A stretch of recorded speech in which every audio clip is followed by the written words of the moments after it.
Courbefil comptait, dans les années 1960, moins de 120 habitants. Un village rural banal, un clocher, 2 rues principales, une épicerie, une école unique, rien d'extraordinaire. Mais à partir de 1972, un phénomène étrange commence. Les animaux réagissent avant les humains. Les chiens refusaient d'entrer dans certaines maisons. Les vaches, dans les champs voisins, ne buvaient de plus l'eau du puits communal. Les chats disparaissaient pendant des jours. Les habitants, eux, tentèrent de rationaliser, jusqu'à ce que les enfants commencent à se réveiller en pleine nuit, hurlant, pointant des coins vides des chambres en disant « Il y a quelqu'un dans le mur ».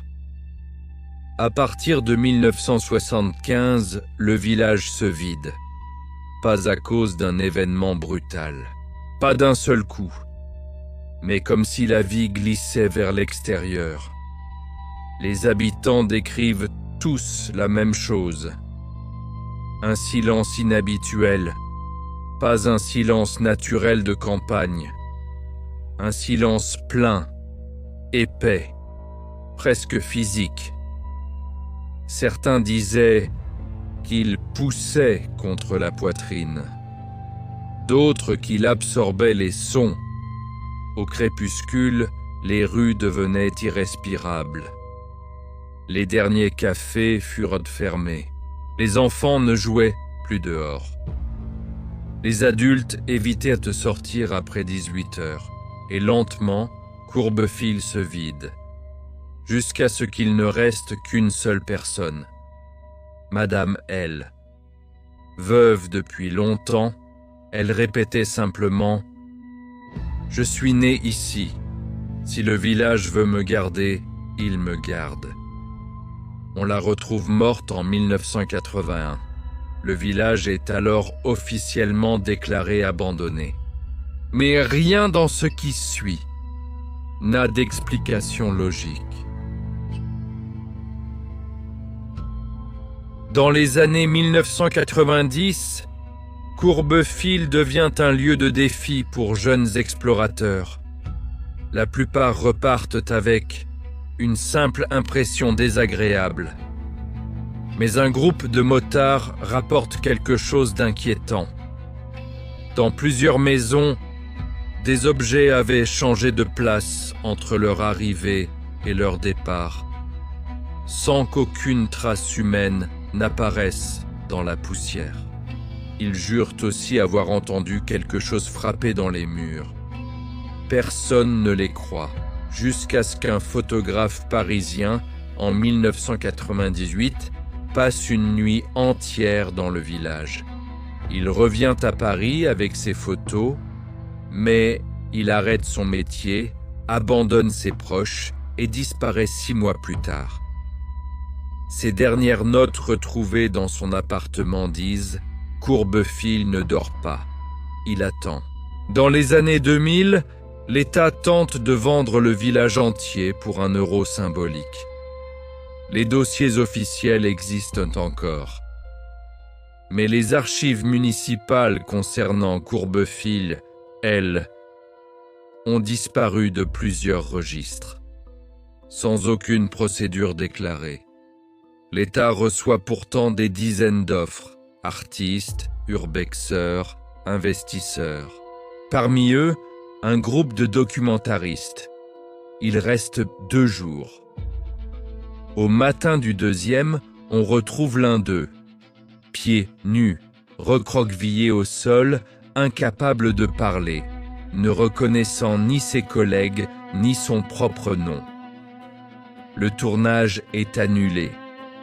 La vente est annulée. Et Courbefil replonge dans le silence.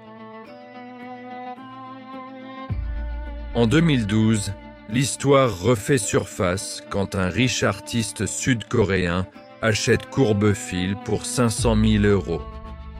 Son projet, créer un centre d'art et de méditation, redonner une âme au village. Mais dès les premières semaines, les machines tombent en panne, les générateurs surchauffent sans raison, les ouvriers refusent de revenir et certains disent entendre des voix derrière eux alors qu'ils sont seuls. Ils installent des caméras nocturnes. Les images montrent des ombres se déplaçant sans source lumineuse ni présence détectée, passant d'une maison à l'autre, comme si quelqu'un ou quelque chose continuait d'habiter les lieux. Dans l'une des maisons, une silhouette immobile apparaît 4 nuits d'affilée. Toujours dans la même position, la même orientation, dans un coin où personne ne se tenait. Elle disparaît ensuite pour ne jamais revenir. L'artiste abandonne le projet. Il ne donnera que 3 mots des années plus tard. Ce lieu n'accepte pas. Une équipe de 3 chercheurs en phénomènes paranormaux passe 3 nuits à Courbefille, utilisant des détecteurs EMF, des capteurs thermiques, des caméras infrarouges et des enregistreurs haute sensibilité. La première nuit, un calme absolu, un calme artificiel. La deuxième nuit, les bruits. Des pas lourds au premier étage d'une maison sans escalier. Des impacts réguliers contre des portes inexistantes. La troisième nuit, le choc. Un capteur thermique détecte brusquement une variation de 17 degrés C dans une pièce totalement scellée. En écoutant les enregistrements audio, ils découvrent un motif régulier, comme si quelqu'un frappait doucement sur quelque chose.